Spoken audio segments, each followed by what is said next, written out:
We should. Are we live?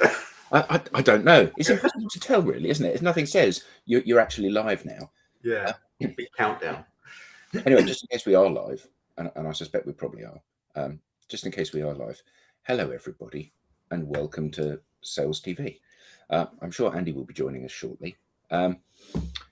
It's another week, another series of sales problems and truisms in the sales industry that we're going to be discussing today. Yeah. In the comfort of our virtual lounge. In the comfort of our virtual lounge. Yeah.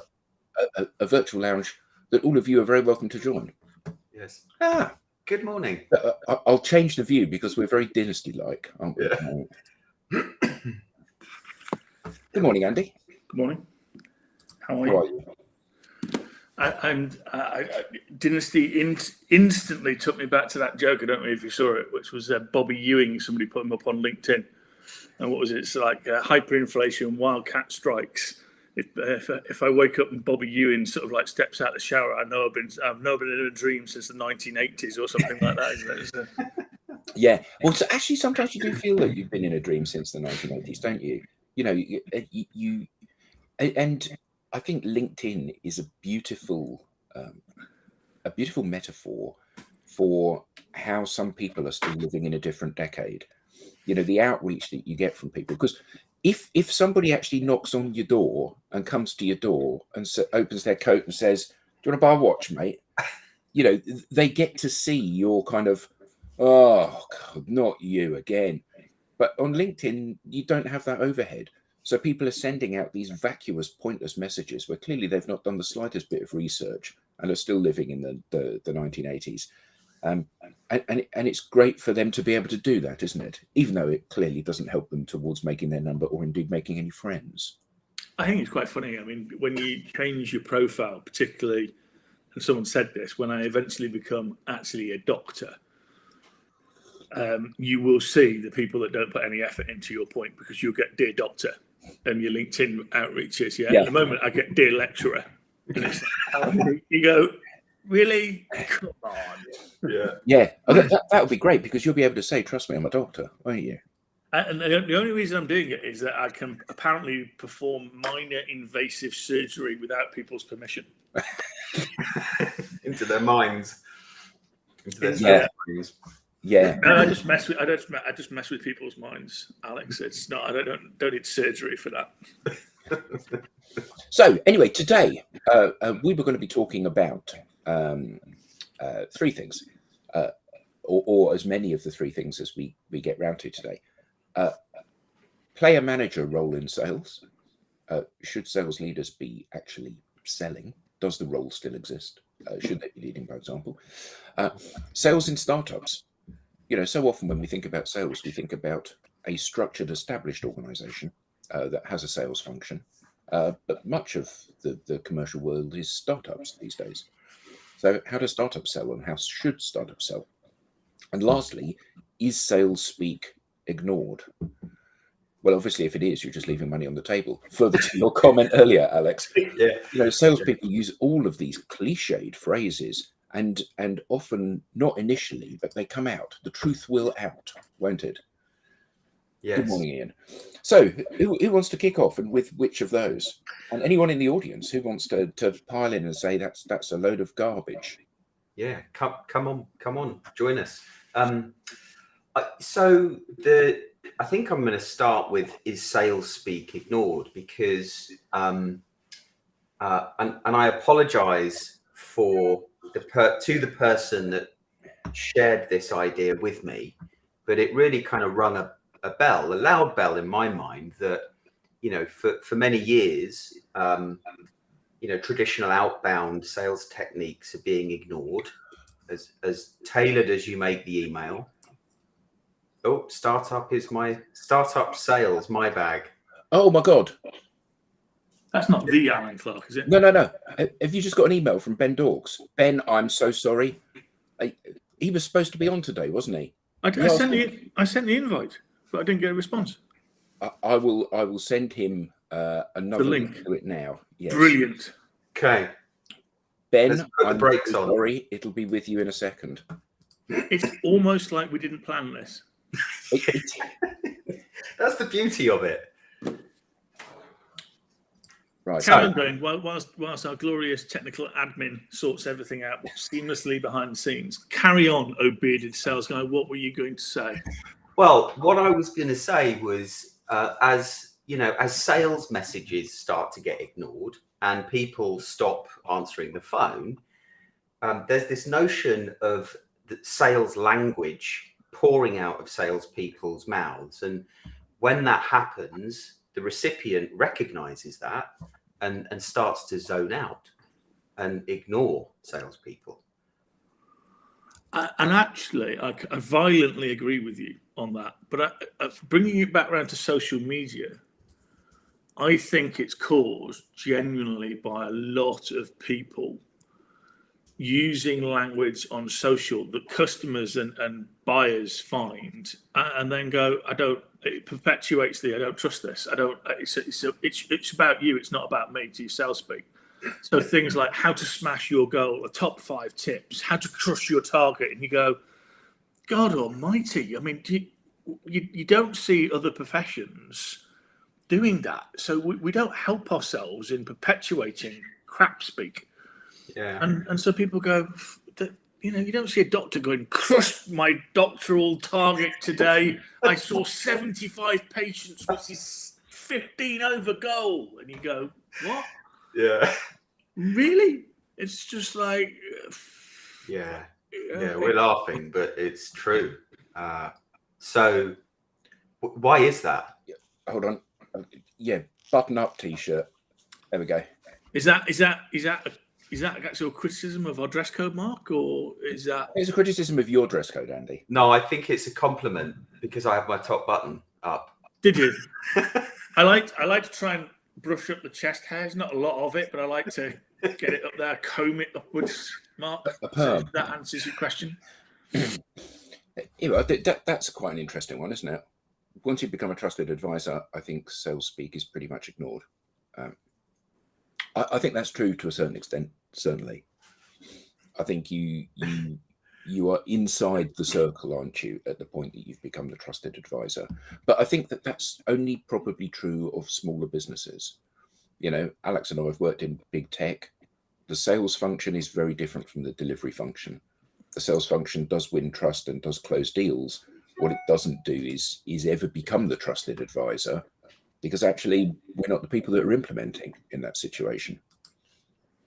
Yeah, well, and I mean, that in itself is at risk of being one of those terms, overused terms that really has a different meaning to different people. And becoming a true trusted advisor is based on trust and strength of relationship.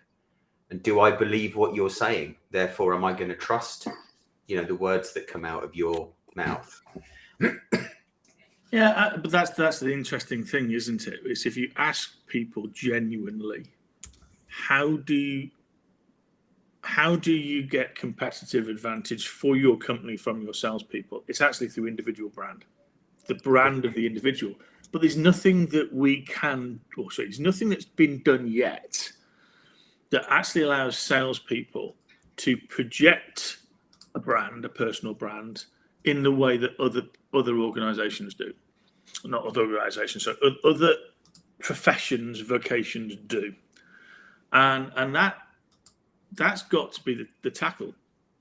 That's got to be the drive forward, because the data says that less and less people trust us, less and less people let us into the buying cycle. The World Wide Web has changed a lot of that. And so we've got to do something that says, actually, why would you want to engage with me? I mean, we've talked about Simon Sinek's sales is like dating, isn't it? 2.5-minute video that is absolutely well worth the view, because he actually looks at how you show up versus how you shouldn't show up in a sales conversation, and exactly like having a date. So,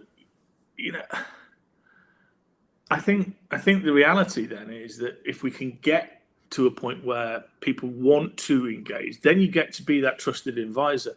Otherwise, you are battling through a lot of barriers to get to the point where you can have that set of honest and open conversations, and actually be able to say to win trust by going, this what we've got right now just isn't for you.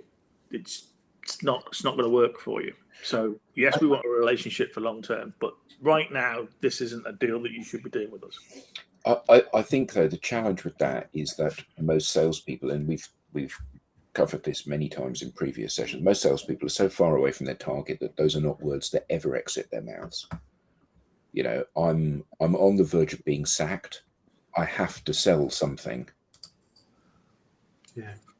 And as if by magic, we can pose that question to Ben. So, Good morning, Ben. Yeah. Good morning.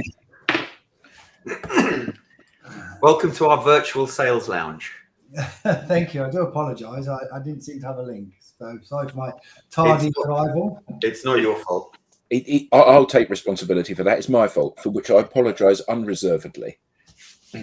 What was the question? So do you as a leader, as an interesting, support the concept that actually some of your salespeople should say to customers, this deal isn't for you right now. We've got a long-term relationship we want, but actually the solution you're looking for isn't something that we offer. Absolutely. We certainly always try and encourage our salespeople to only sell what we've got today.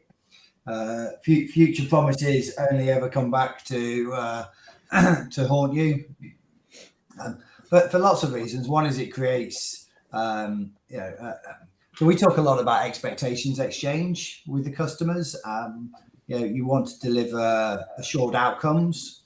As soon as you go into the realms of trying to sell something that's not quite there or a little bit, roadmap-ish, then that becomes a real challenge.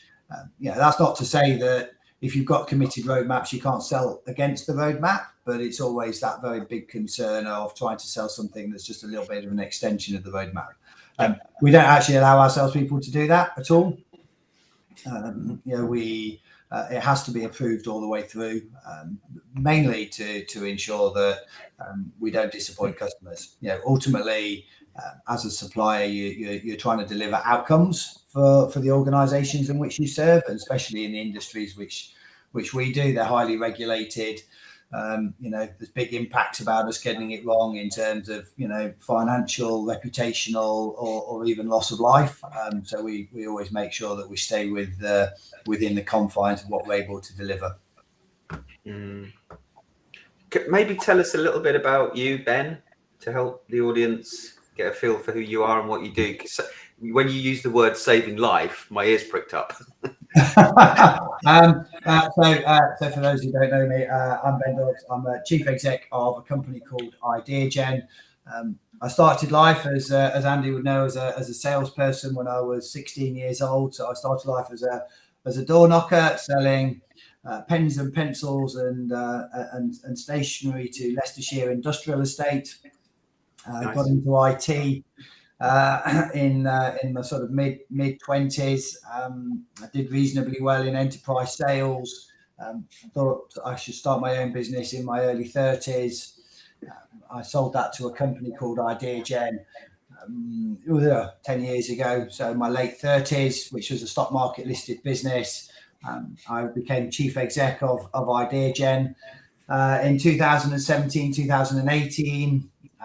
And built that up, sold it in a £1 billion plus P2P into HG Capital, and now we're a global business doing regulatory and compliance software for over 12,000 customer organisations, including BA,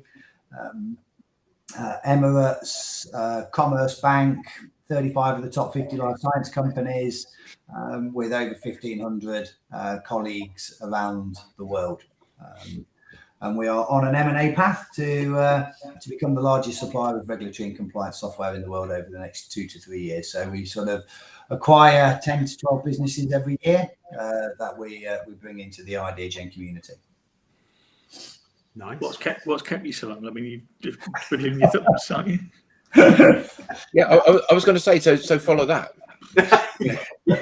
Well, what I quite like about this is obviously being marginally late. You were talking about Dynasty, and we actually have 2 Dynasty heads on this call, Adam, believe it or not. So you've got Ben, who has absolutely made sales a beautiful place, and surprisingly, his daughter and family are involved in sales. So I know Jasmine, because she's helping out on the Emerging Professionals Network, which is great, and obviously Alex, who's managed to, anybody he touches goes into sales, particularly all of his family. So it is exactly like Dynasty. It's just like, it's brilliant. I'm going to go and wake my son up and make sure he goes into sales now. But too kind. I did start in sales, knocking doors, selling Kirby vacuum cleaners, but our paths. I didn't quite follow Ben's path all the way.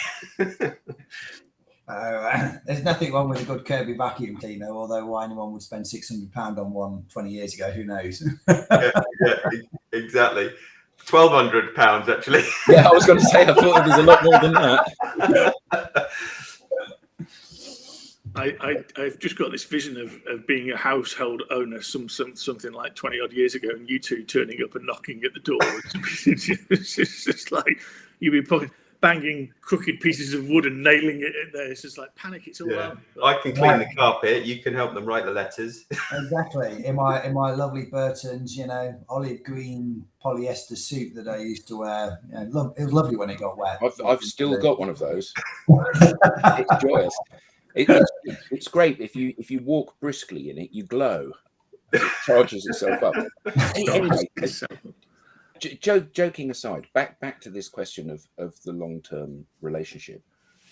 I think that that what both of you, Andy and Ben, have laid out is a utopian view of how sales should be. I personally think the reality of it is very different to that. I think that the majority of salespeople are some distance from their number. I think they are under huge pressure. I think they're being micromanaged. And I think that when they get a sniff of a deal, they will go for that deal with a tenacity which is most offensive to the buyer. And I think that they'll be less interested in the buyer's needs and more interested in their needs. And the idea of saying, actually, I don't think we've got quite the right product for you, so I think you should buy from Alex, and letting a competitor in the door to build a relationship based on delivery and a commercial transaction, I think is a million miles away from the way things are most times. I think what happens is that salespeople, and I've seen this with my own eyes, where salespeople have sold a product which is not very good, which is even inappropriate to the client needs, because it gets a good sales multiplier, and they're going to make more commission on it. I mean, if I answer, I don't disagree with some of what you've said. I think a lot of that though is company specific and comes from the top of that organization, and a lot of that comes to whether you see sales and marketing as an integral part of your organization, or whether you see it as the stereotype individual who just does it for the money and would leave on the flip of a coin.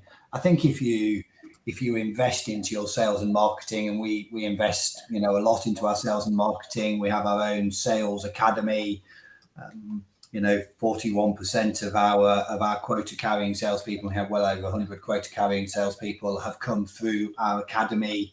Over 50% of our managers have come through our academy. If you actually create an environment where you recognize sales as a profession rather than as a job, then I think to be honest, Adam, a lot of that disappears quite quickly, because I don't doubt it, and I think that you are not stereotypical of organizations.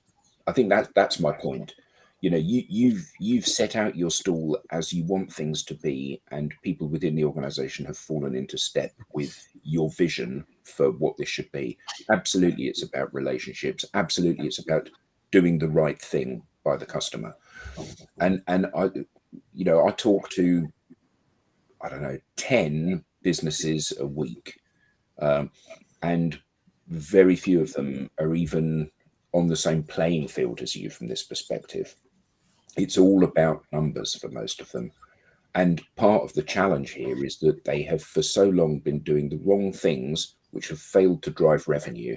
And many of these organizations are on the cusp of going under, you know, and what we hear is we actually can't engage you to help us sell more stuff because we haven't got the revenue to do it, but maybe we will have next year, which I know is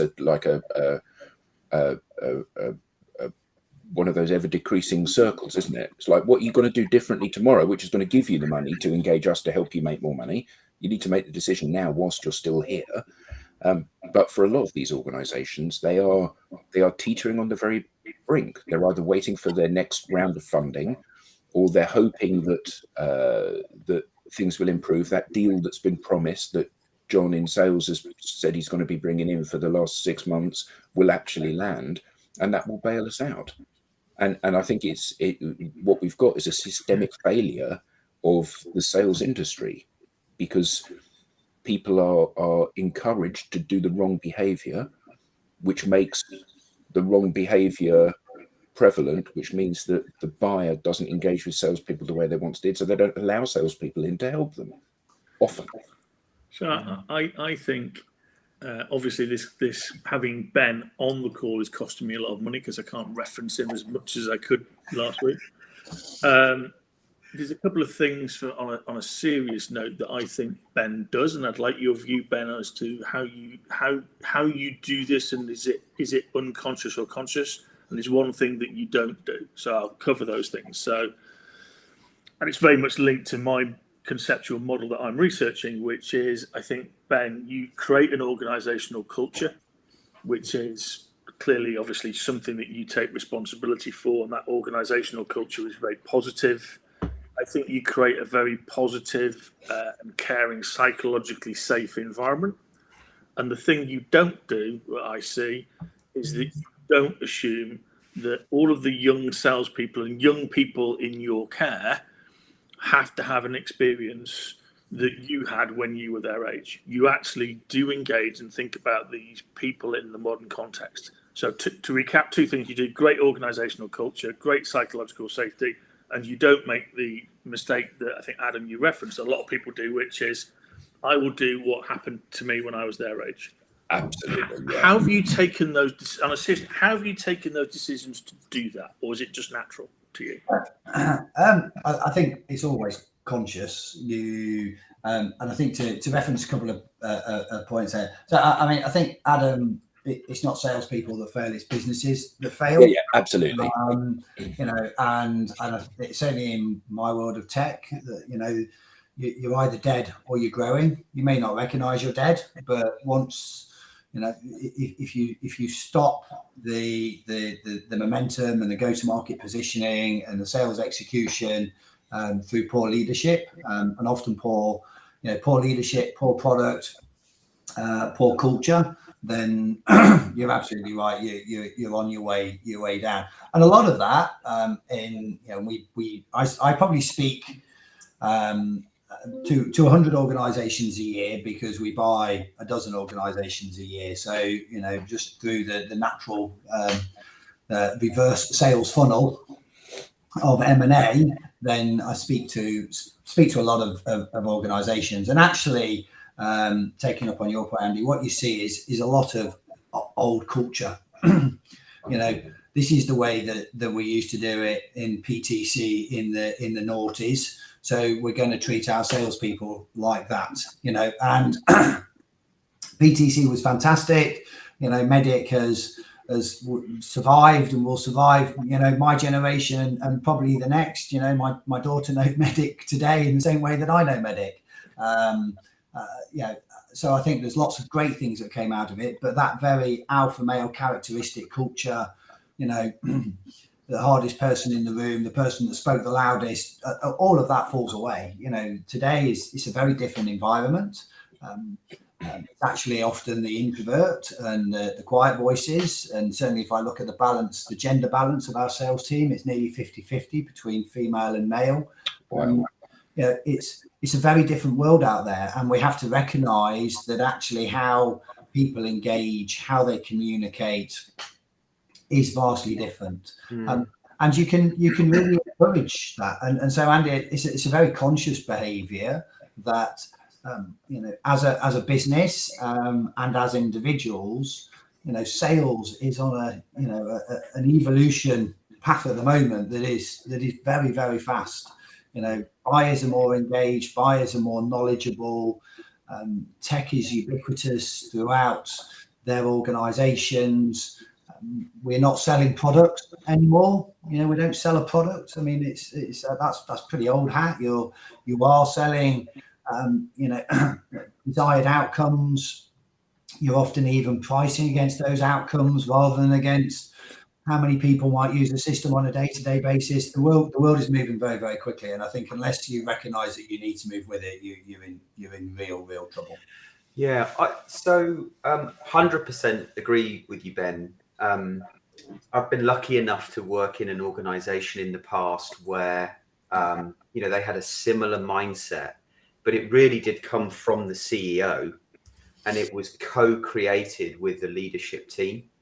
And there was this joined up language, if you like, across all functions within the organization. But to Adam, your point, I think too often, the CEO or the leadership team, senior leadership team are hiring someone in sales and saying, right, go create the sales go-to-market strategy on your own, because you're expected to do that, rather than co-create, the sales strategy as part of the overall go-to-market strategy. Mm. And I think we've got a really interesting comment here from Neil. That there is this split, isn't there, in sales? We've got pressure on the salespeople to make their number, but actually what the client wants is this relaxed guide to take them through the buying journey and to win their trust. And those two kind of are in many ways mutually exclusive, aren't they? You have to be a very good actor when you're under pressure, worrying about whether you're going to get paid this month, to sit in the client's office and say to them, we're fitting in with your timescale. If it's not right at the moment, it's okay. Yeah, but I was always taught when I started selling that, and I'm making this comment about money because we keep coming back to money and not making goal, is you live to your base salary, and your commission is something that's nice on top of that. So I always saw, and I'm guessing everybody on this call saw, people who put themselves under pressure were actually extending their lifestyle to their entire OTA. And my manager was great. I mean, my first boss, Steve Pugh, was brilliant. He just went, don't do it. You've got a company car, gave me a cheap mortgage, live to your base salary, and therefore you don't need to worry about all of these things. And you do all the right things then. And I don't know whether managers actually do sit down and have those conversations with people anymore, where you've got that base and commission split. I think the base and commission split percentage has changed quite significantly there. There's lots of research, and for those that like a good sales TV leadership call in the morning, or decide to walk the dog with a McKinsey, it's much closer to a sort of 70-30, 75-25. It'd be a more realistic sort of split between base and commission, rather than the sort of traditional 50-50, even 40-60 in my day that you would have. I would also, if I'm really honest, if I take our top performers, I think I said last week, 20% of you people are above target, and 60% sit within in your mid range, and 20% don't make it. If you take that 20%, they're not coin operated. They're just not. You know, I think commission does drive behavior, but it drives a behavior in terms of what you sell and how you sell it, your sales mix, rather than as a sheer motivator. You know, your top performers don't sit there and count the pennies on each and every order that they get through the door. I certainly never did. I'm sure, Andy, you never did as well. You recognise that actually it's about performance. It's about being number one. You know, top of the leaderboard. You know, a catalyst for change and all those good things. And just to pick up on another point, Adam, one of the, if I look at the way that businesses are valued today, and I think this goes into, you know, ultimately as chief execs, you're there to create shareholder value. Yeah, there is a very fundamental shift in the way the market thinks about sales and go to market, especially in the tech world. If you're taking sort of 15 years ago, then tech companies were primarily valued on product. You know, if you had a great product, then, you know, build it and they shall come, the great Kevin Costner approach to life. And, you know, and that was definitely the way that tech companies were valued. If I sort of look at where it is today, it's probably much more of a 50-50 between the go-to-market and the tech. If you've got a really good go-to-market platform, you receive higher multiples, higher valuations than just about having great tech. And if you sort of look moving forward, the reason there is so many, you know, buy and builds, especially within the tech world, but also many other business areas as well, is that actually the shift is much more because of globalization towards the go-to-market will become more valuable, and it will become almost a 75% of the company is valued on the go-to-market and 25% on the tech. So I think what the companies that do best are those that recognize that it's not sales that create a go-to-market strategy. It is the business that works each and every day on a go-to-market strategy, you know, and whether that's pricing or licensing or marketing or product marketing, you know, sales strategy, execution, segmentation, all of that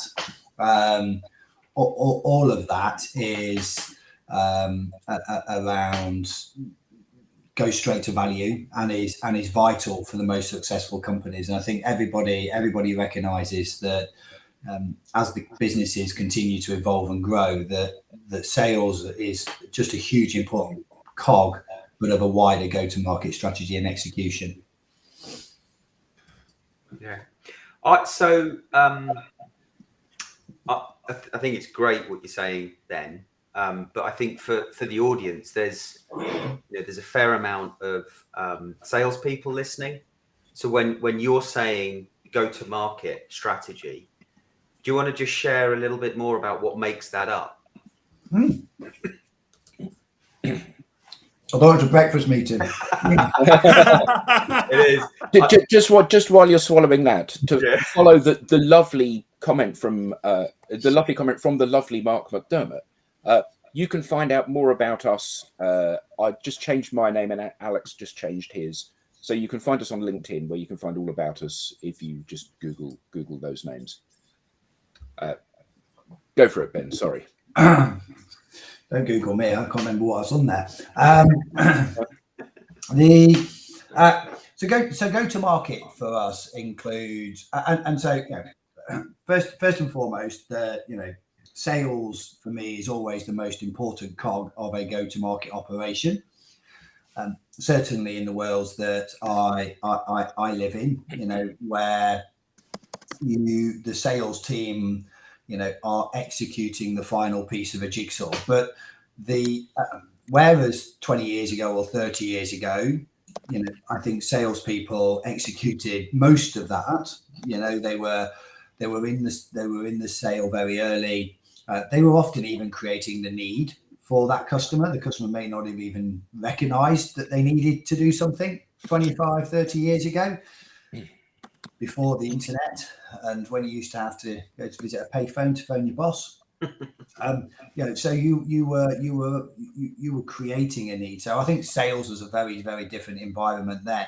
Whereas today, actually, most of your buyers are very well educated before they get there. So when we think about go to market, it's all the way through that. So that includes for us thinking about our thought leadership position, our domain advocacy, the customer community programs that we have that are supporting what we term are the sort of safe hands, trusted voices within those organizations. That's often the head of safety or the head of quality, the head of chief compliance officer type role. So there's a lot of work right at the very beginning around your brand recognition, which becomes hugely important as you continue to grow globally.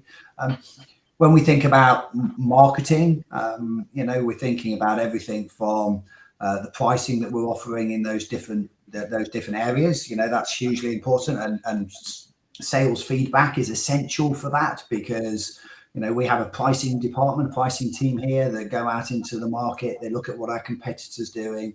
They think about, going to your point, Alex, think about how our customers buy, because you're really helping your customers buy in the majority of instances for us. We think about the way that people consume information now is very, very different. So lots of pre-populated videos where they can actually just choose the bits that they want to look at of a pre-sale. So 50% of our pre-sales is done online without any interaction from us. We know that 80% of all of our new accounts visit review websites before buying. So how do we integrate? How do we sort of work effectively with those review websites? How do you get to be outstanding on those review websites? Because only after all of that does it then go to a salesperson. Yeah. Because in reality, if I look at our lead generation, it's almost all incoming today. We use BDRs, SDRs, but it's a vast percentage of that is incoming, i.e. the customer has actually already decided they know that they need something. And that's a very different position for the salespeople, because then, and I think that goes into the point earlier, you are really working hard on that go-to-market, then delivers a really effective sales execution plan, because then it is validating that solution, working with that customer effectively, building the cast of characters in the organization to actually allow the customer to go and buy. Yeah. We know that if our salespeople effectively have a cast of characters of over 5, then it has a higher propensity to close than if they only have 2. And that is because if you've got a good groundswell of opinion within your customer, then it's easier to get it through a procurement route. You go back into your medic, you can create your champion, you've got your paper process. So we think about all of these different mechanics. And that really is how, when we look at go-to-market, is not one part of it. It's all the way through from long-term thought leadership to, actually how do we help our customers buy effectively within their organization. Yeah. Not one thing. It's a lot of things. And it be completely joined up. Most of the time. I guess it's like utopia there. It doesn't happen quite like that all the time. Yeah. But when it does, it's harmonious. So your point earlier about, sales isn't the problem, the business is the problem. I think that's what you said, something along those lines. That's kind of what you're referring to. If all of those parts, as you described, aren't being thought about in a way that is joined up in a coherent manner, it's very difficult to then expect sales to deliver the number. Yeah, effectively. And I think there's a great comment on here from Dan, which is education is a key tool for a salesperson in today's world. We talk a lot about IQ, EQ, and CQ. EQ? intelligence, emotional intelligence, and then CQ is commercial intelligence. Got it. Yeah. And that is your your sort of genuine interest in how business works. And if you're a business to business salesperson, then understanding the target market that you're aiming for, being up to date on the news flow within that market, the great things. The lights have gone off in my office.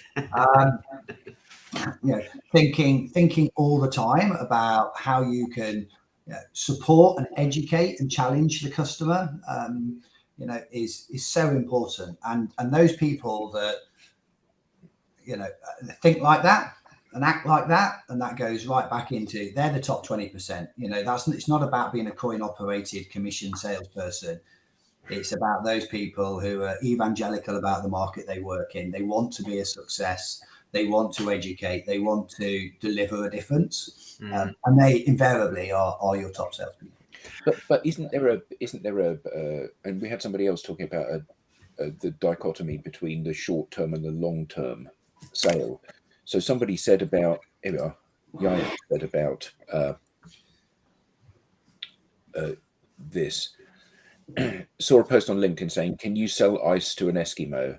If so, we need you." And there's a lot of that belief system that permeates sales, isn't there? The sort of Glengarry Glen Ross boiler room macho. I will nail you to the floor and make you buy something because I'm a salesman. That's my job. And it's very outdated, but still a lot of organizations seem to see this as being something attractive rather than something which is repulsive. Yeah, wouldn't it be great if you said, if that's the kind of question you ask me in the interview, then I don't want to work here. Yeah. I mean, Andy, I'm sure your views are very similar on this, is that the sales is changing. The people coming through today just don't think like that. The alpha male characteristics of a sales individual is not what you're looking for. Sales is an environment that is a long way from alpha male characteristics. You're actually really looking for people who are, are natural listeners, who are not trying to lead the room, they're trying to guide a room, and there's a fundamental difference between the two. They're learners. They have to be, they have to be learning something every day. If you're not a learn-it-all, then sales is probably not the industry for you moving forward. Whereas, as I said, when you're trying to, 30 years ago, when you're trying to teach the individual about the solution because they don't even know they need it, being a bit of a know-it-all was probably a characteristic that was more prevalent. But in today's world, then I fundamentally don't believe that. And organizations that still have that approach, as I said before, Adam, you're either growing or you're dead. You just may not realize you're dead yet, but they're dead. Yeah, and I think that's the key thing. You've created an environment which brings out the very best in sales. You've structured sales in such a way that it's absolutely about putting the customer needs first. And that's really refreshing because it's not the thing that I often see out there. And the fact that you've done it and you're being really successful as an organization that's behaving that way, I think is absolutely comes back to that earlier point about it's the leadership. You're setting that as being the belief system of the business, and people are falling into step behind you and they're being successful as a result of doing that. And many of the organizations that I'm talking to that are massively successful, massive businesses, there are individuals like you within the business, but they're not in a position of power.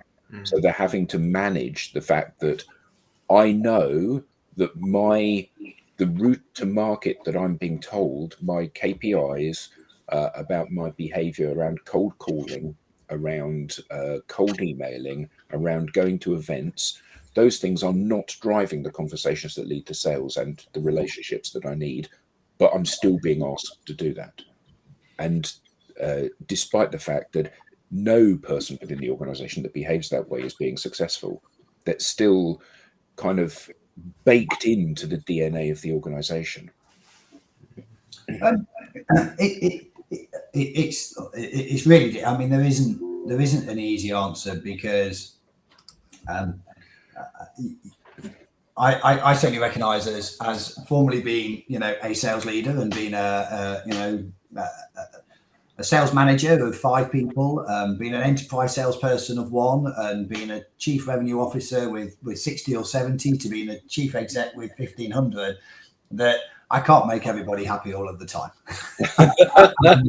You know, I will always have, you know, a number of people who disagree with, you know, the strategy or the execution, or you know, how we do it. I think really all you can try and do is, and you raised a point last week, and I was dropping off because I was just getting on a plane to New York.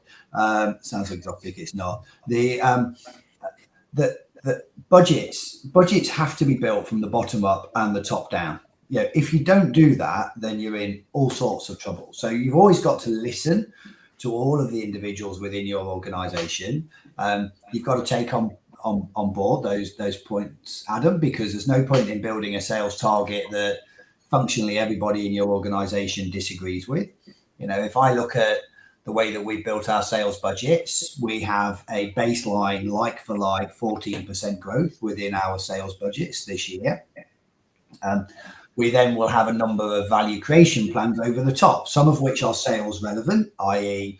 some of the transition stuff that we have on the go, some of which are nothing to do with sales. So that's all about our pricing, bespoke pricing and inflationary pricing that goes into it. So we will look at growth as a holistic approach. The most important bit though is, do sales buy into the 14%, you know, like for like growth with all the other you know, incentives that we have in place? And the answer to that is yes. I mean, when we did it, you know, we were, you know, on a very large company with, you know, hundreds of millions of revenue. We were £600,000 apart, which is definitely in the roundings in my world. And that's a top-down, bottom-up approach, making sure that we listen all the way down to sales manager level is how we build it up. So we build it all the way up from sales manager through to the VPs, through to the SVPs, into the business lines, up into the group budget. So I think it's, you know, and it goes back into it's businesses, successful businesses will listen. That doesn't necessarily mean that the individual's always right, because you just, you know, we can listen and then disagree, you know, but you have to create a culture where the individuals at least feel like they're listening.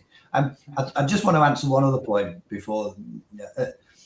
Everything I've said today doesn't mean we don't have a really, you know, a sales culture. We run a quarterly number, you know, 2 weeks left of the quarter, we think we're missing. We will fight and scrap and work, and we will have everybody in the office, and we will be banging the drums, and, you know, all of the good old-fashioned stuff that I do think works really well. We'll be having stand-ups each and every morning on the forecast. We will be having war rooms. We will, you know, it's still a really good old-fashioned sales culture, because it's a great environment. It's the best days of a quarter is the last 3 or 4 days. The best day of the year is the last day of the financial year. You know, there's nothing better than hitting your number and it's starting at 0 at 12 o'clock. You know, that's the best part of life. We don't ever want to move away from that. I just think there's a great way in which you can treat people, listen to people, educate people, and maintain the best bits about sales, which is the being part of a team, the winning, the achieving, the outcomes, you know, and, you know, in my case, buying a Porsche when I was 27 years old with my commission check.